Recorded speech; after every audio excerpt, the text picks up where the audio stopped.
လောကလူတွေကထင်နေကြတယ်ဆူတောင်းပြေးဖရာဆူတောင်းလို့ပြေးတယ်လို့ထင်နေကြဖရာဆိုလို့ရှိရင်အလုံးဆူတောင်းပြေးတာပြေးမပြေးရကိုယ့်ရင်ထဲကအရေးချင်းရှိမရှိပုံမှာမူတည်တယ်ပေါ့နော်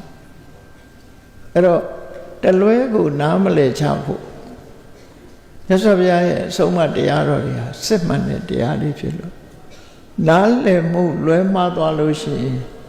ကိုလုပ်တဲ့လုပ်ငန်းဟာပြေဝမရနိုင်နော်မရနိုင်ဘူးဒါကြောင့်မို့နားလည်မှုအမှန်ကန်ရှိရမှာဖြစ်တယ်ဆူတောင်းပြည့်ခြင်းလို့ရှိရင်တရားရှိရမယ်သီလရှိရမယ်